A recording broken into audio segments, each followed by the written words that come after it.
Sim, mano.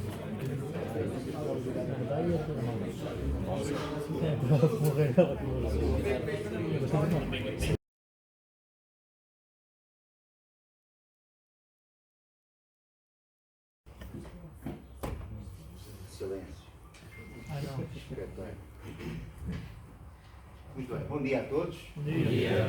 Obrigado por terem esperado este bocadinho. Infelizmente nós tivemos aqui um problema na parte da emissão e já está resolvido. Já estabelecemos o contacto com a estação Neumayer III que está na Antártica. Vocês vão ser acompanhados por aqueles 10 investigadores que ali estão. Química do ar, física, tem ali muita gente que pode responder às vossas perguntas, está bem? Bem, a primeira pergunta que vocês têm, não te esqueças, vais cumprimentar, dizes o teu nome, pergunta e não te esqueças do over no final, está bem? Pode ser? Ok, escrever e pedir para... Sim, sim. Não sei, se calhar fica a luz ali com a está bem?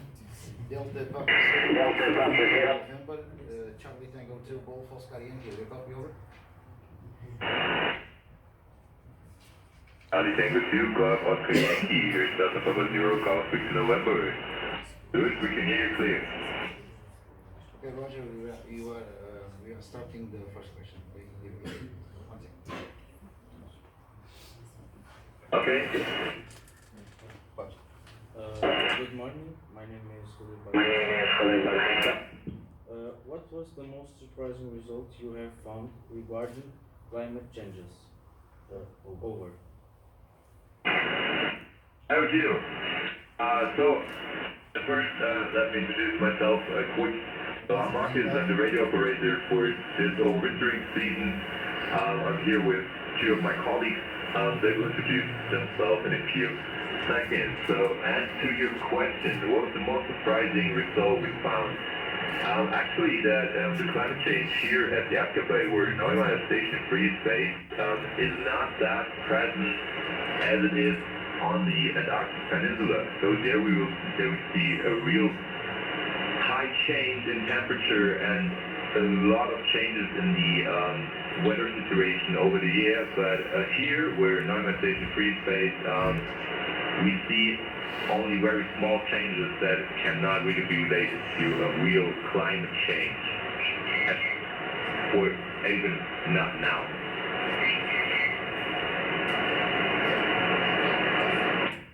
Hello, my name is Pedro Coelho. What is your educational background to be able to become a scientist in the past? How many years did you have to study? Over.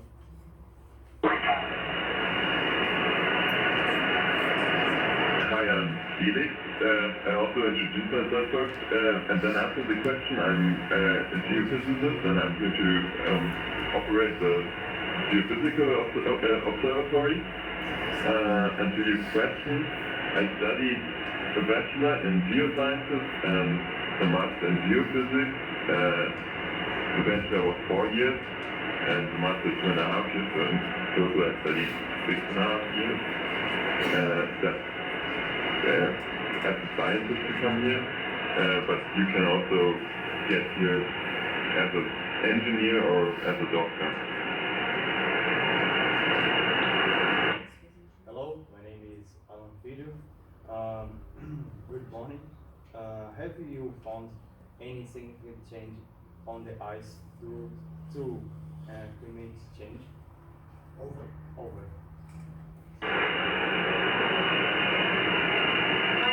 I'm Nelly. I'll also introduce myself first before answering the question. As I said, I'm Nelly. I'm responsible here at Neumayer Station for the air chemistry lab. And concerning the question, significant changes on ice, we have only been here for a couple of months, so we can't really see anything. But we've been told from winter overseas that have been here longer and scientists that the ice conditions on the snow outside does have changed. So the snow got a bit wetter and more heavy. And what we can also see is that the ice around Antarctica in general has decreased significantly. So those are the changes that we can already see currently. Good morning, my name is David Cunha. And what has been the hardest thing to adapt when the crew arrived at the station? Over. Hi, David. Well, the first thing when we arrived at the station was that everything was full of people because there were in the summer season there are a lot of people here who are doing science for a few weeks or months, and then the overwintering team stayed here. But at first, coming here from home where you have your own room and a lot of space, and then here in the station it's full of people, so that was a bit hard at first to get used to that, but that went well. Good morning, my name is Gonçalo. How do weather balloons send information back to the station? Over. The weather balloons, they use a VHF signal on 403 megahertz, and then we have like one primary antenna, one secondary antenna to receive the data. Over. My name is Mariana. What type of equipment do you use to measure earthquakes? Over. Hi Mariana. We use seismometers to measure earthquakes. We have a few stations here and get live data from them, and they measure the ground movement. So if there's an earthquake, we see that in real time. Good morning, my name is Luis, and what was the research you have done that took you a longer time to achieve a result? In what area? Over. Hi, Luis. Well, the difficulty here is that we have observatories that look at long time series of measurements. So naturally, any results that we achieve require a long time. So yeah, what we want to see are the long-term changes in climate change or temperature or ice extent or snow consistency. And for example, especially in air chemistry here in my observatory, and of course in climate change, those long time series are very important, but they take a very long time to see any changes in those areas. Good morning, my name is Bernard Monte. Do you have any previous mental training or psychology preparation before you go to Antarctica? Over. I remember. So we had no specific mental or psychology training before that, but we did our whole preparation time. We were 4 months staying in Bremerhaven, living in a flat together, and did a lot of our training together. So we had in the second week Clader training, where we 10 overwinters really were put together in a small room. We lived there, and we had a very hard day on Glacier doing training for the worst case. And they were mentored all the time, and they looked after us and if the team's working or not. So that was our psychology preparation. Over. My name is Rafael Dosh, and what was the lowest temperature that you ever experienced there? Over. Hi, Rafael. So the lowest temperature we did experience by now was minus 27 degrees Celsius, so it was not that cold. But the temperature for the negative temperature record for Neumayer station is something around minus 42 degrees Celsius. And the most difficult part about temperature here in Antarctica is that the air temperature is one thing, so if it's minus 20 degrees cold, it's pretty cold. But if we also have like 30 to 40 knots outside of wind, then the wind chill makes it pretty uncomfy.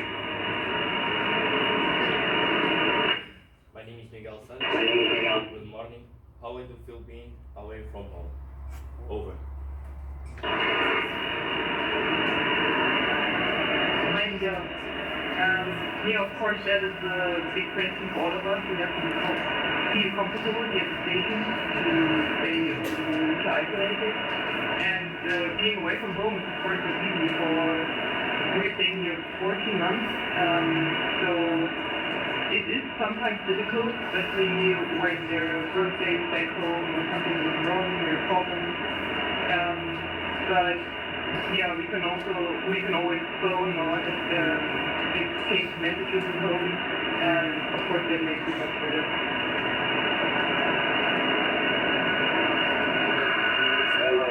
What are the biggest difficulties you have on your daily life? Over. Hi Mario.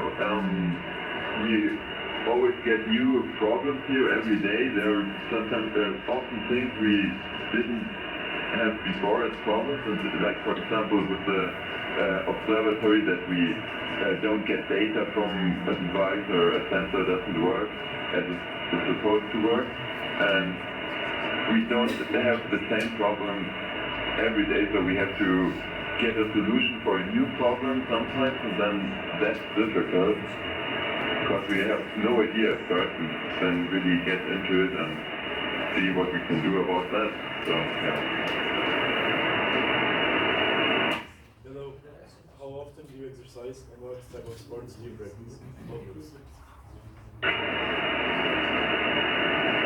Yeah, so the sports stream is like really important for us. So because we have a super chef with us, and she cooks really awesome. So we have to do a lot of sports that we actually still fit through doors. So yeah, I think we're doing a lot of types of training. So we have treadmill, we have ecometers, or we also go running outside, or going skiing on our skiway, or lifting weights. So we do a lot of different races, and yeah, some of us do it every day. Good morning, my name is Bree. How do you manage to reconcile your personal life with professional life? Over.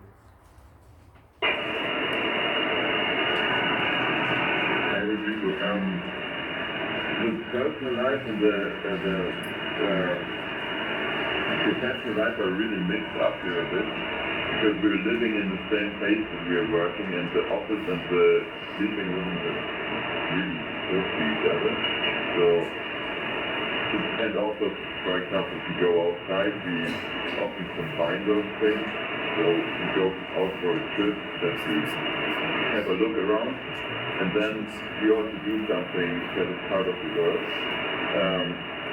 So you can't really always make a difference between the professional life here and the personal life, but that's also okay here.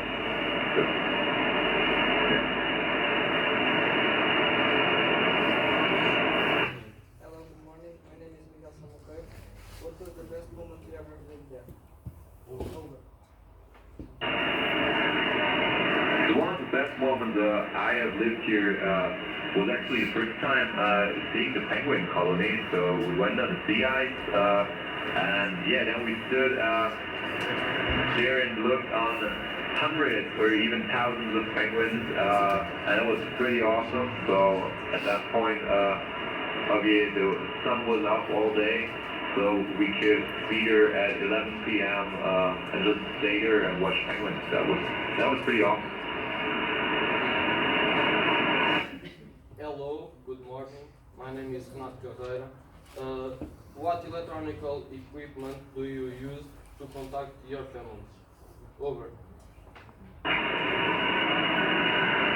So yeah, basically we have a stable internet connection going over geostationary satellite. So we can just use the internet, we can use WhatsApp, email, or even Skype if the bandwidth is free.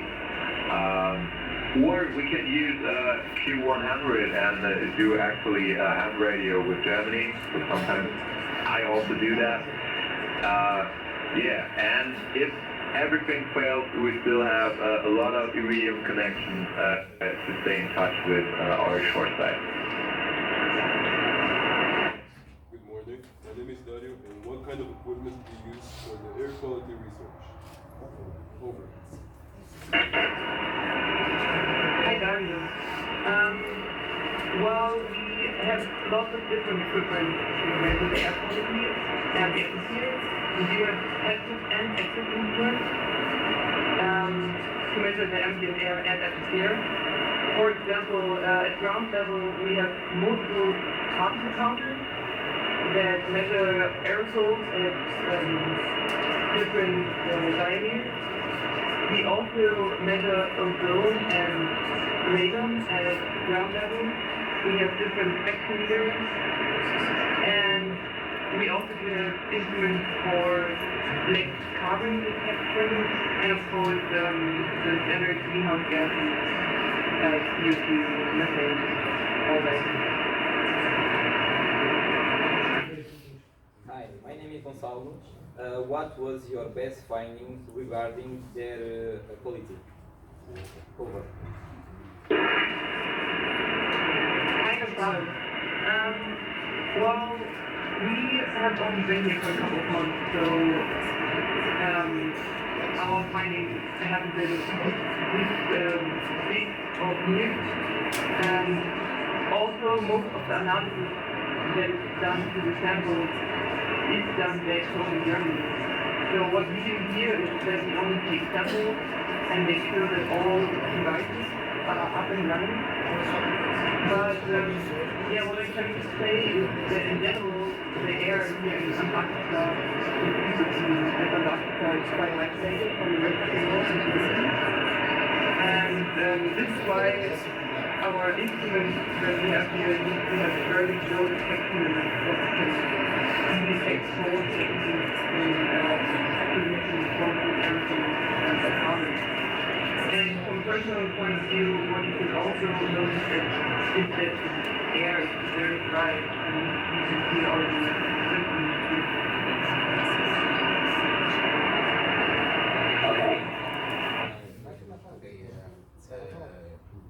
Thank you very much. I will pass the teacher, okay, to give you some more information, okay, Marcos? DP0GFN CT2GY.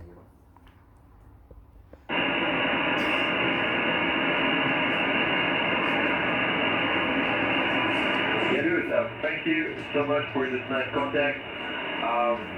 Ben, greetings from Antarctica. Do you have more questions, or do we just end the contact here? Okay, give me a second, Marcus. I will put the teacher on the record, okay?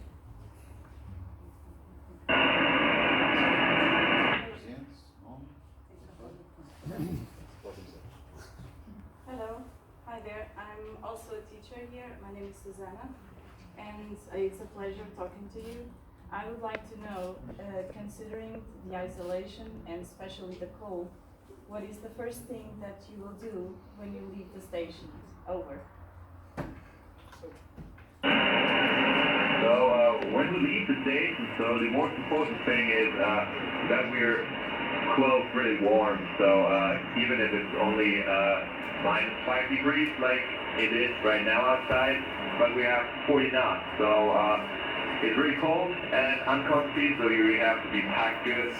And you have to have communication with you. You have to let your colleagues know that you're outside, that if anything happens, you can be saved and rescued.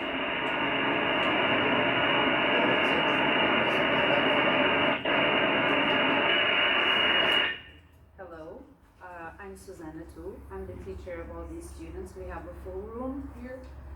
We thank you very much. So on behalf of ATEC Training School, we thank you again for your cooperation and availability. Have fun there.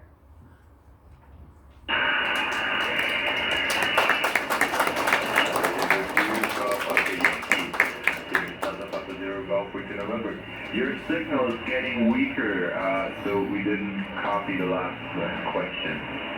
Not the question.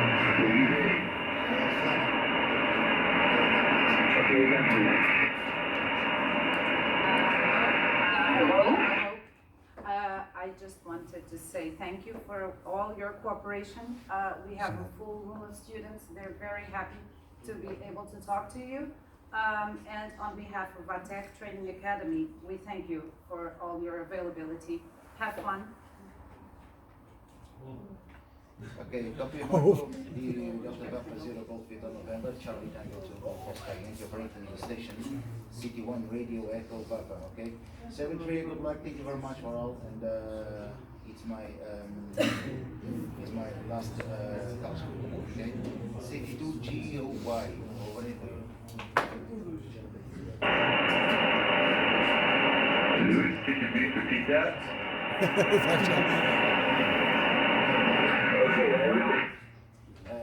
It's finished. Okay, Marcos, I'm finished the contact. Okay, if you want the recordings, I will send to you. Okay, for the Charlie. Okay, Delta Papa Zero Golf Vita November, Charlie Tango 1 Radio Echo Papa operating the station City 2 GY.